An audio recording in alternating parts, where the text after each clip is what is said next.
What's going on, ladies and gentlemen? It is I, the microphone Messiah, Phillip Antoine, joined by the Canadian destroyer BT, Brandon Tanguma. We are back from our excursion in Las Vegas, Sin City WrestleMania weekend. Brandon, I'm alive. How about yourself? You still alive and kicking? I'm still alive. Luckily, I was able to recoup and rest the entire day today, so I've feel like I've recovered from Las Vegas, but does one ever recover from Las Vegas? Not really. No. But we're here, we're back, and we're here to talk the biggest show in WWE, WrestleMania.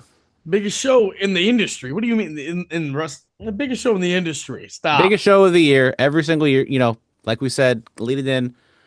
Some hiccups coming in there, but it's always WrestleMania. It's always let's say it was a tale of two shows. Let's say good thing it's a two-night event now. Oh, absolutely. Absolutely. Let's start with the night one of the two-night event. WrestleMania Saturday.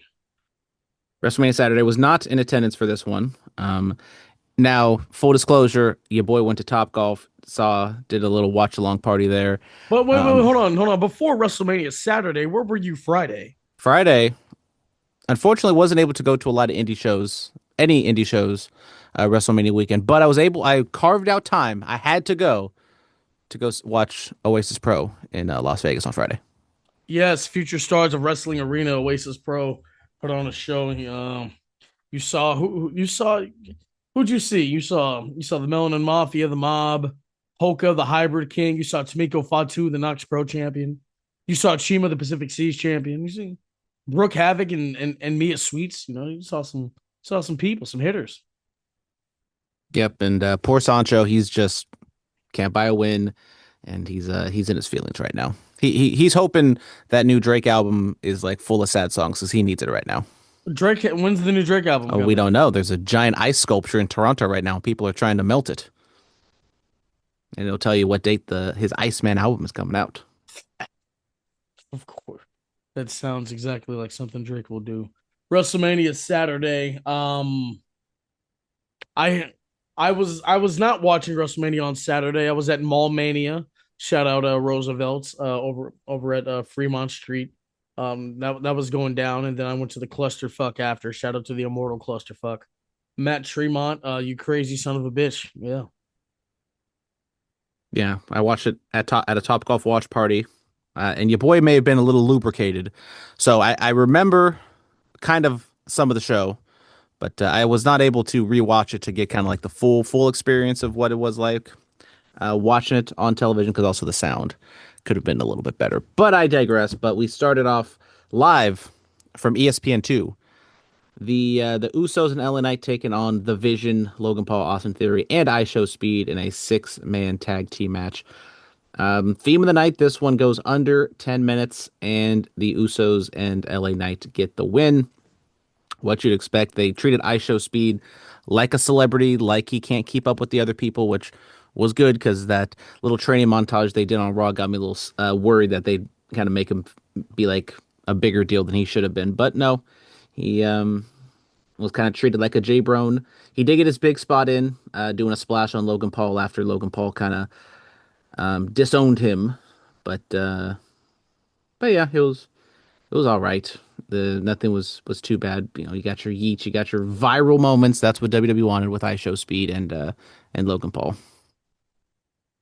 Absolutely. Shout out to to the Usos and LA Knight. Yeah.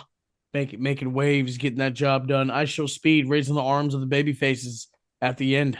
The curse has been lifted, I guess. I guess. Also shout out the Mets. Danhausen cursed the Mets, but then he's not cursing them anymore, and they won a game today finally, breaking their 12-game losing streak. So Danhausen's curses, they're real. They You know are I real.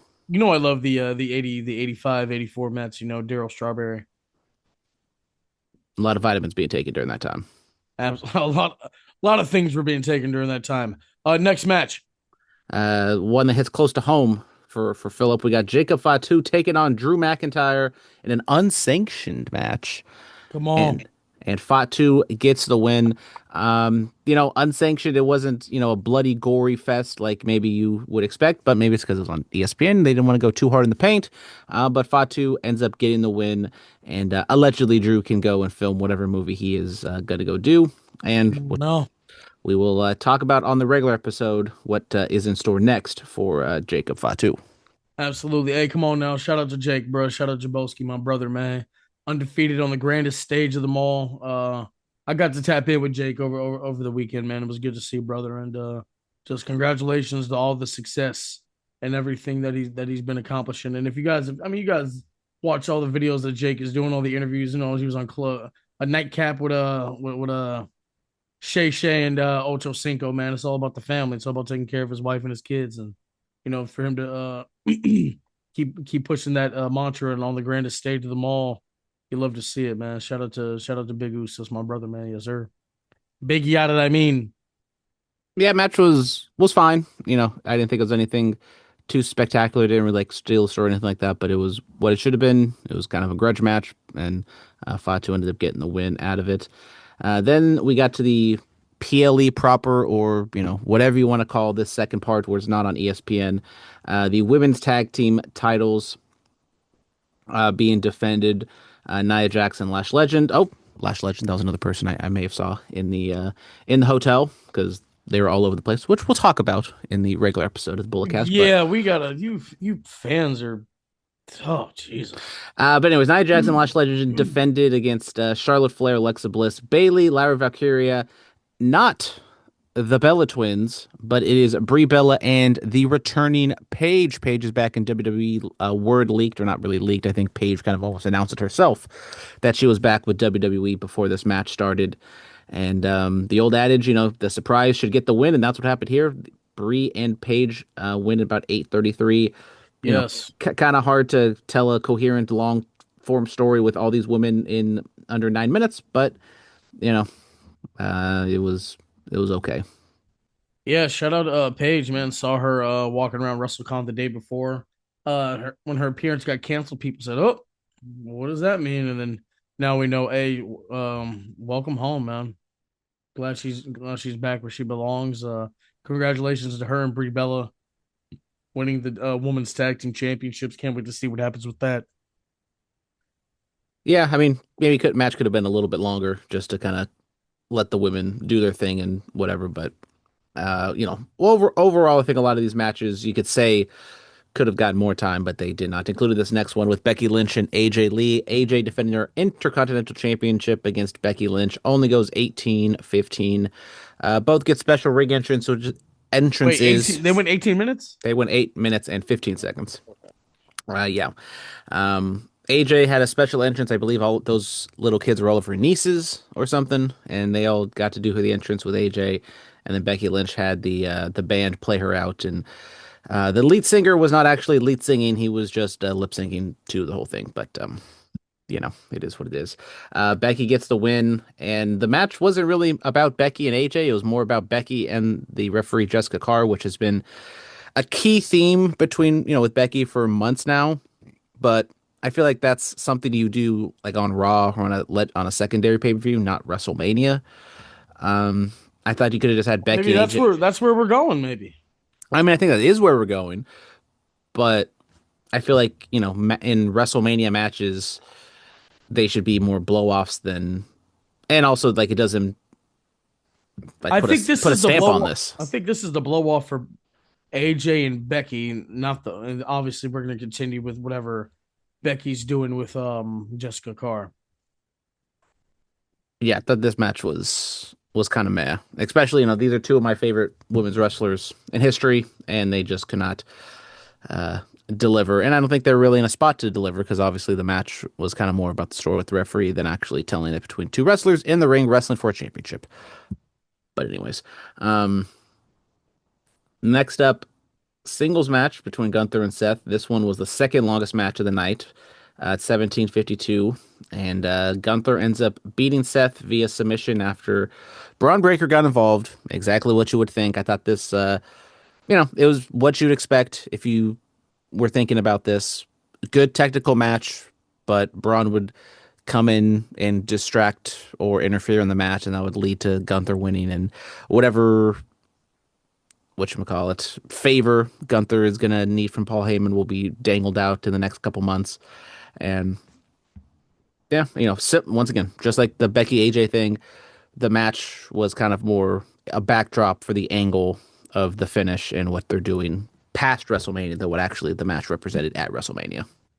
Okay, Gunther picking up his first WrestleMania win since WrestleMania 39. About damn time. Yeah, Even though Gunther like wasn't on the show until like 3 weeks ago. it's okay.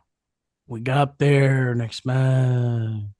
Then I would definitely say the worst match of the night. Not exactly because of the in-ring action, but just because of what happened. 6 minutes 51 seconds is all they gave to Stephanie Vaquer and Liv Morgan for the women's world title. Is her entrance longer? What do you think about Liv Morgan's entrance? It was it was a titillated entrance, and let's just say your boy was lubricated. So I enjoyed the entrance, respectfully, of course, but yeah, this was probably the most built up match on the entire, one of the most built up matches on WrestleMania card, period, let alone just night one of WrestleMania. And then they just go out there, have like a rudimentary 6 minute, 7 minute match that you could have seen on Raw. And then, of course, it has like interference from the Judgment Day and everything like that. And I thought this match was pretty bad in terms of not once again not the in ring work because I'm not gonna tear the women down like that, but I just feel like why build this match up to to be something and then it was nothing. Like if they're gonna do like you can have the crap finish if you want. I'm still gonna complain about it, but they couldn't like wrestle for 15 minutes and like tell somewhat of a story between Liv and Stephanie. But no.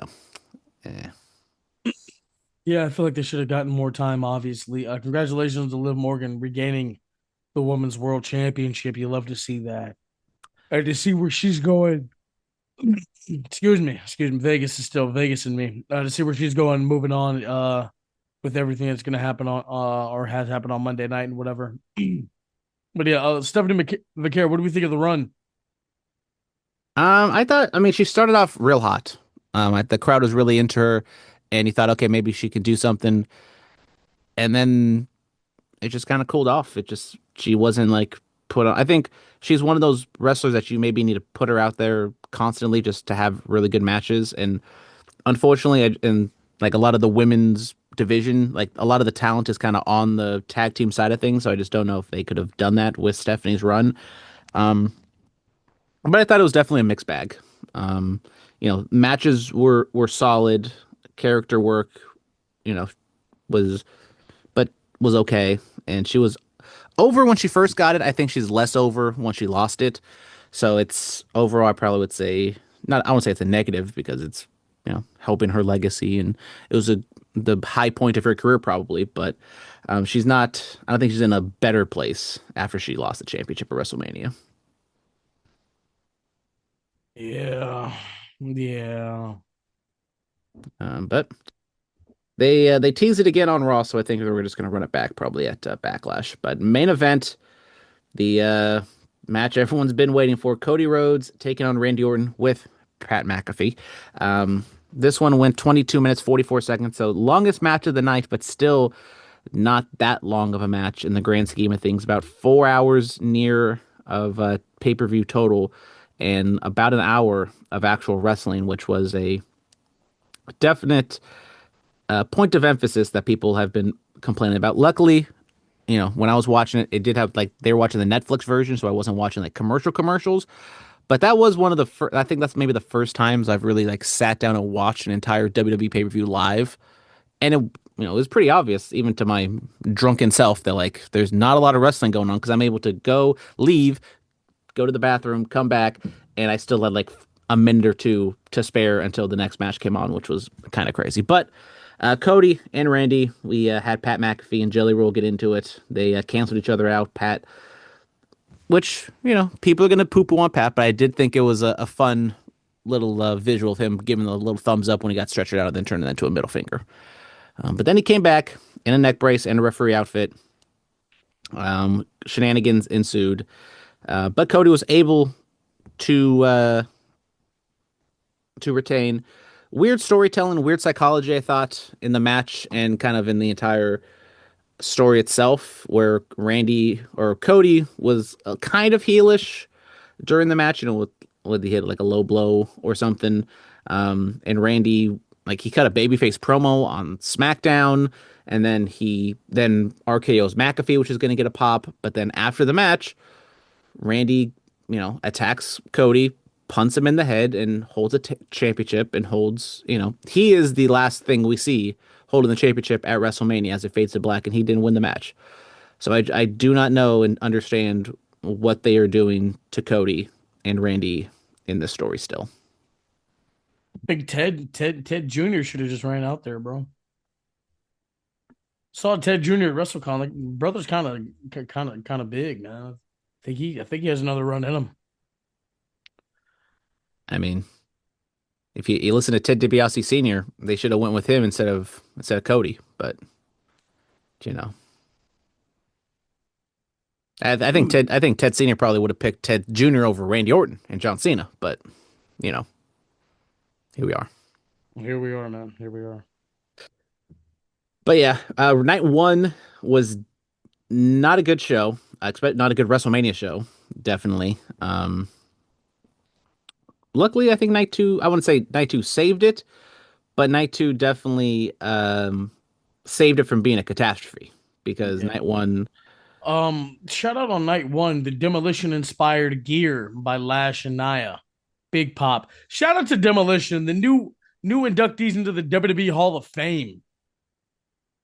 Shout Shout out them to, out. shout out to everybody that got inducted this year, man. Shout Steph, out, shout out Dennis Rodman. I got a Dennis Rodman shirt at WrestleMania, and Dennis that was Rodman. by far the number one shirt everyone complimented me on. I had like five people say like, "Hey, where'd you get that shirt?" Even though I'm pretty sure none of them are wrestling fans, but I'll take it.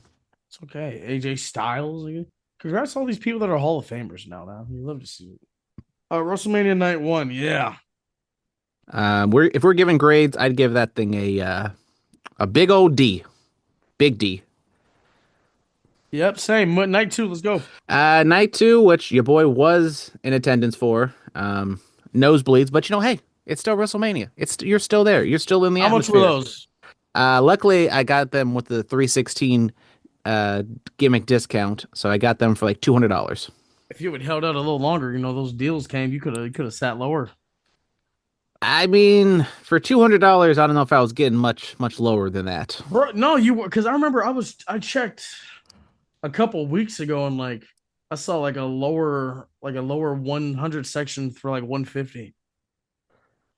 But then also, I need three tickets, which is a weird one because some of them are only gonna have like one or two tickets. It's I could have left some of them back at the hotel.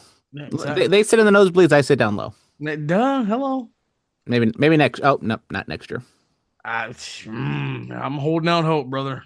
Well, anyways, night two started off real hot. Oba Brock Lesnar, 4 minutes 46 seconds.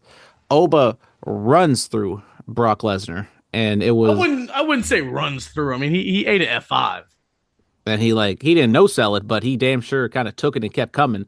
Um, just a phenomenal match. I mean, yes, it was nothing spectacular. There was no 540 dragon suplexes off the top rope or anything like that, but it was just two big guys just going at it. The crowd was into it. You could feel the energy of like everyone wanting Oba to win, but also kind of in the back of their minds like, I mean, Brock could win. He's done this before, but no, he got the win. Crowd was just so hot for Oba, and I thought it was obviously the right decision to have him win. Big moment for him. Hot start to the show, and then Brock sits there, takes his gloves off, takes his boots off, and that signifies that he's hanging them up. And I thought it was one of the best retirements of all time because not only Really? is it not it's like the emotion of Brock actually retiring, if he is, which I doubt. I think we are going to see Brock Lesnar again, but just the moment itself was phenomenal from the emotion from Brock's side, but also the story it told of Brock being like, I mean, if that guy is here, I can't do it. I got to get out of here. And so I thought it put over Brock and it put over Oba in just a phenomenal retirement segment. Yeah, man, that was like the most human I've ever seen Brock Lesnar. Um, Kofi Kingston tweeted that we've been avenged, so shout out to Oba for doing it justice. I saw somebody tweeted Brock Lesnar loses to one black wrestler and he decides I'm done with this shit. Like, all right, guys. Did you see the video package that they WWE put out? I believe it's the one from Raw. It was Yeah, the yeah, yeah. Godsmack one or whatever. Yeah. Hey man, if he's really done, man, Brock Lesnar. I never got to see him wrestle live. That's kind of my one T, man. But hey man, Brock Lesnar, hell of a career, greatest combat athletes of all time. Pro wrestling, NCAA, going over to Japan, quick stint with the Vikings, UFC, all of it, man. No one will ever be like the Beast ever, ever. So if he is truly done, thank you, Brock.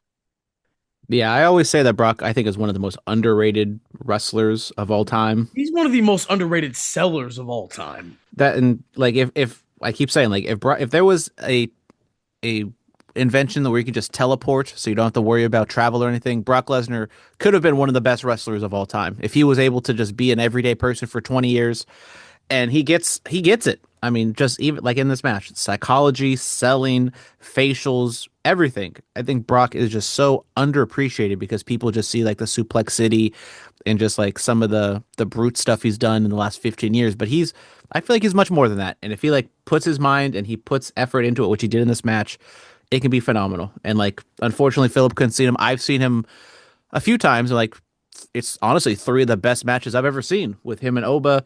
The John Cena squash match at SummerSlam. That's not like a good match, but I just think psychology wise, it was a fascinating match. And then obviously the 31 main event with Roman and Seth with the cash in. And I think Brock will come back because they've been kind of skirting around of saying retirement, but it was an excellent, excellent way to kick off WrestleMania night too. Yes, shout out to the Beast, and shout out to the Ruler, man.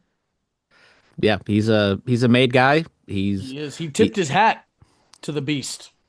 yeah, it was just everything about this match was perfect. They could have maybe stayed longer, but just having Oba kind of run through him, take some, but just keep on chugging. It was exactly what it should have been. Then we had the six-way ladder match for the IC Championship. Unfortunately, people on ESPN could not see Dragon Lee's awesome entrance and his awesome ring attire, but I was there live. I'm Dragon Lee's number one supporter. Just like I was, the leader of the Trevor Lee fan club, I will be the leader of the Dragon Lee fan club here in WWE. Uh, Yes. but at the end of the day, Penta retains over Javon Evans, Dragon Lee, JD McDonough, Yes. Rusev, and Rey Saw Mysterio. saw Javon Evans a couple times. Saw him at WrestleCon and saw him later on roaming around. It seems like a very chill young man. Pentagon man, one of my favorites. He's been one of my favorites since the indie days, and to see him again in another IC title match, but to walk in as champion and to leave as champion in a crazy ladder match, absolutely gnarly. Rey Mysterio, 51 years old, still going at it, while guys like Cena and Brock and Styles have all hung him up. Absolutely mind-boggling. Great stuff for everybody. Javon Evans, the damn cutters and the spots he was doing was absolutely gnarly. Yeah, I thought this match was really good. Probably second best match of the night after the main event. They had ambitious spots. Nothing was really blown. Everything looked really good. Everyone kind of had their moment to shine. Maybe like outside of Rusev, but even like Rusev, he was there to be kind of the fall guy and to be like the sturdy base for a lot of the. And he took the cutter from Javon Evans. So I thought everyone had their moment and everything kind of was smooth. This one was the second longest match of the night too at 15 minutes. So once again, wrestling wasn't exactly the priority on this show, but the main event went over a half hour, and then the Oba Lesnar match was only 5 minutes, but you put in like entrances and the Brock Lesnar after fact, that probably goes about 10 to 15 minutes as well. Um, but yeah, phenomenal match, and definitely was already better than night one after these first two matches just on ESPN alone. Then we had the United States Championship with Sami Zayn defending against Trick Williams. Whoop that trick. Whoop that trick. Trick had the elaborate entrance with Lil Yachty. He had his little Did you see the coat? his spinny stage, and then he had the long train, which I mean got the thing almost covered the entire ramp. The shout out Trick Willie. His parents were in the audience, and Sammy and them interacted a little bit. But at the end of the day, Trick beats Sami Zayn to win at 7 minutes 7 seconds. Once again, could have been longer, but the Well, crowd was. no, I mean go back to the original days of WrestleMania. Matches weren't that long. I Yeah, mean, but given there's also more than 6 matches. yeah, no, true. But, maybe they're going back to the keeping with the tradition of WrestleMania and just having shorter matches. I don't know. If you put these together, that's 13 matches. Now, if you, God forbid, you take out some of the advertisements, this could have been a nice, clean 4 hour, 5 hour show. But we Yeah, also can't take the advertisements. Come on, we got to make money. of course. Hello. Yeah, match was good. Crowd was really into it. They were into Trick Williams. Some fans like Sammy, but they clearly were telling the story of Sammy turning in this match. And another crowning moment for the future of WWE. Trick Williams got a win here, but Femi got a win. Um, looking at night one, not really, kind of same old people for the most part. You can say Jacob Fatu in the night one, but he's kind of, I think, firmly established.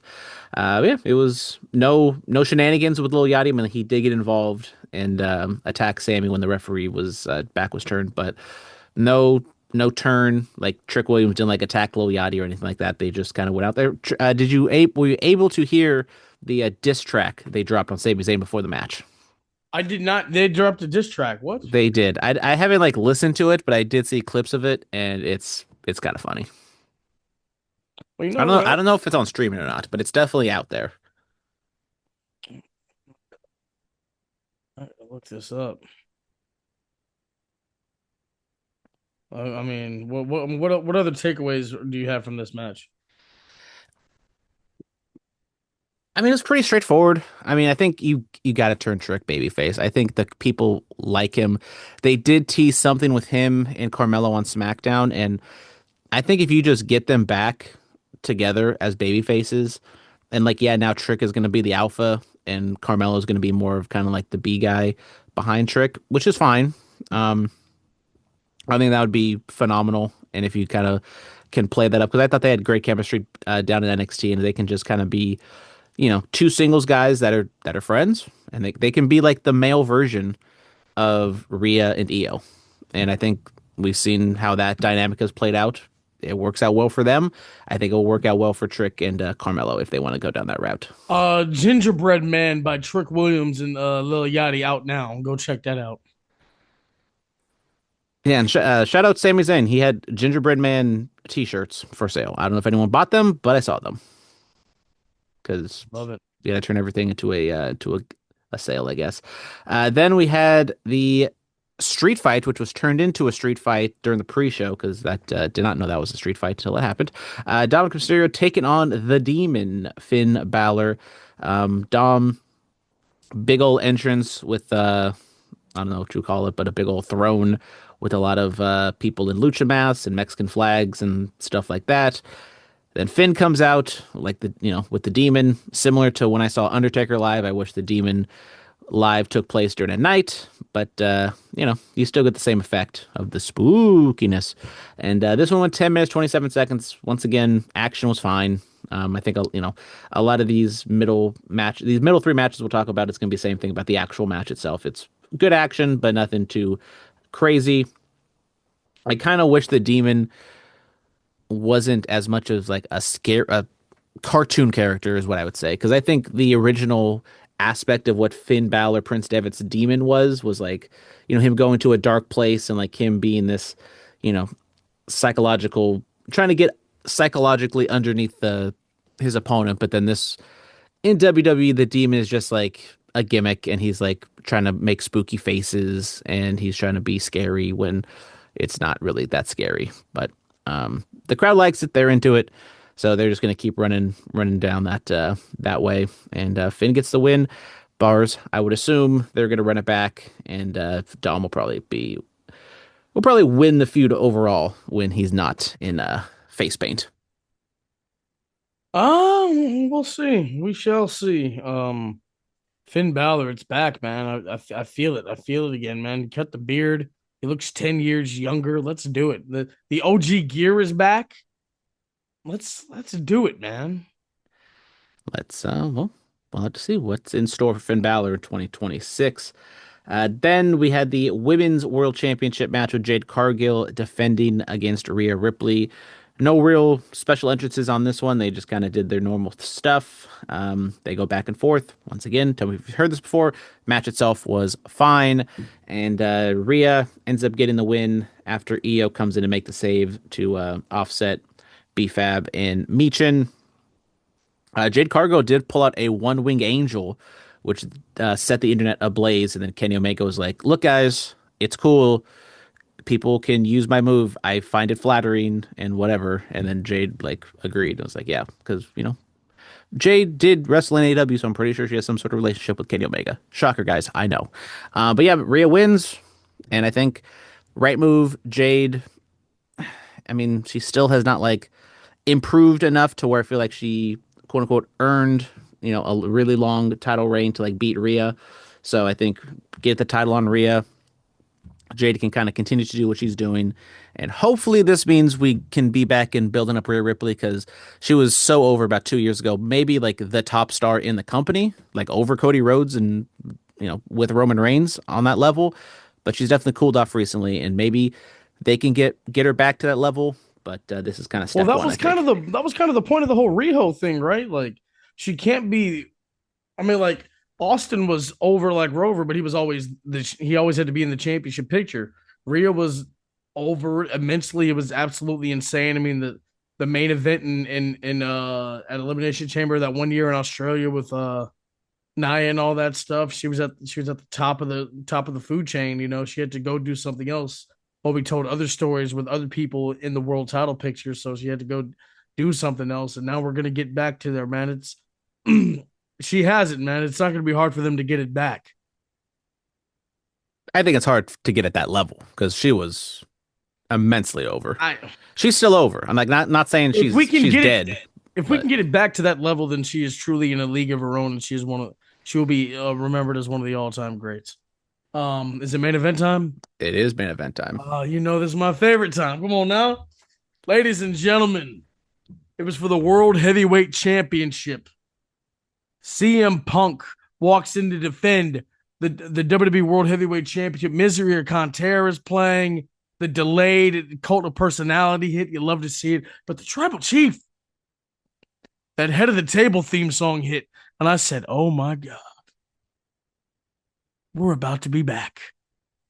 And you saw the montage of his family over the years paying homage to the High Chief, to the Wild Samoans, to Kishi, to Umaga, Yokozuna, all of them. And here we are. The main event, biggest main event we could do. Roman Reigns, the OTC, the best in the world, CM Punk for the World Heavyweight Championship. Roman has already talked about it on his social media. They made magic, and God damn it, it was a classic, just simple, straight up wrestling main event, and you love to see it. At the end of it, Roman Reigns walked out, the new World Heavyweight Champion. The modern day Big Gold is on the waist, on the shoulder of the Tribal Chief. We're back, baby. We are back to where we needed to be. Let's go.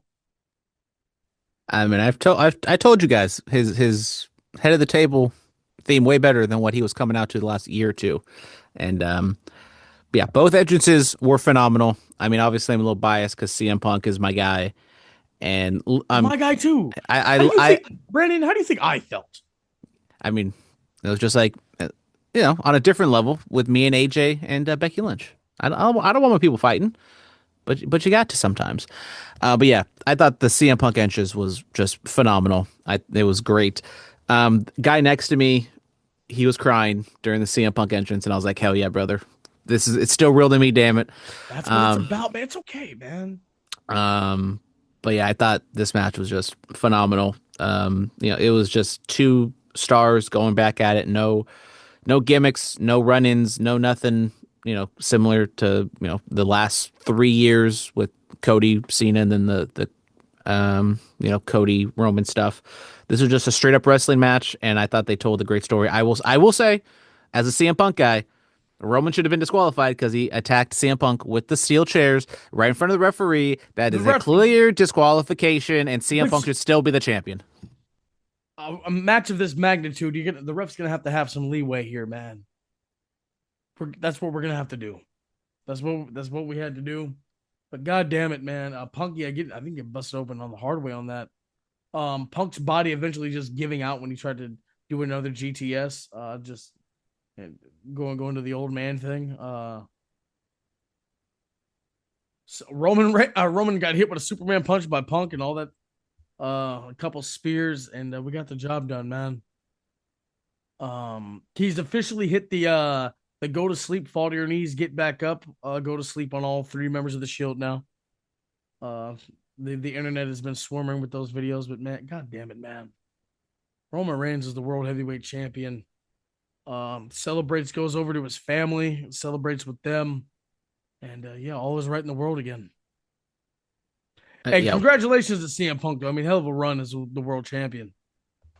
I mean, yeah, going back to the entrance, I thought Punk like recognized what this meant, and as much as last year they played up how big and how much he really wanted this to be a main event, like This, the main event. This was what he was always talking about. This yeah, is the last match, a singles match on a Sunday at WrestleMania. and for the world championship, that's what he always wanted. And you could like see the emotion on his face and kind of like what he was. And I like once again, I'm just gonna keep going back to that entrance. That entrance was insane. I loved it so much. I've seen it like 10 times. I've seen the match. I watched it once, obviously live, and then I've watched it like back twice on replay. And I love this match so much. I thought it was so great. It was great. Kind of honestly, like I think saved WrestleMania, to be honest, because if that match didn't deliver, if that was a stinker, Isn't that Roman's whole bit though? this Mania could have been like this match, this show, like night two went from like I would say like a C to like an A minus to a B plus just based on this match alone because this match was so great and I thought the story they told, like you said, the thing going into it of Punk being old and he kind of was old. He just kept trying to his body could not do it anymore and it gave out and Roman took advantage, speared him and got the win and I thought maybe they tell a story of Punk turning heel because he's a desperate old man. We did get the low blow, but we didn't get anything like that. Maybe we'll go down the road and tell that story eventually, but just not currently. But one of the best matches in WrestleMania history. I would say one of the best main events in WrestleMania history, and we'll be talking about this match again once we do the casties in December. Oh, absolutely. We are definitely talking about this one. It was a slobber knocker. It was it was one of the best contests I've seen in quite some time. WrestleMania Night 2, what's the grade we're giving it? Like I said, I thought the matches, first two matches were great, middle three were meh, and then obviously main event was phenomenal. Um, Commercials, even in the attendance, what even live was an issue because like they would show something and then they like the ladder match. They show JD McDonough's entrance, they cut his music off to show us whatever ad, and then yeah, I was like, do we really have to see that ad in person? Just show the match. But anyways, I'm gonna give it a B plus. Really good. Like I said, beginning, ending, and the middle. There's nothing offensive to it. Overall grade for WrestleMania. Oh, overall grade. Um, I probably would say like a B minus. Like, we're kind of averaging out from how bad night one was compared to the thumbs up that week that night two was. So, WrestleMania 32 or 42, it was kind of behind the eight ball with the build and everything like that. And it didn't over deliver, but I think the places that it basically did exactly what you think. Like the main event for night one, people did not like. It did not deliver. Main event for night two, people were anticipating, and it over delivered, I would say. So I'd say a B minus is probably adequate for this WrestleMania. I think you're right, brother. I think you're right. WrestleMania is in the books. We are going to close it out here. Thank you guys so much. We will be back with a regular episode to recap the fallout of WrestleMania. Thank you so much.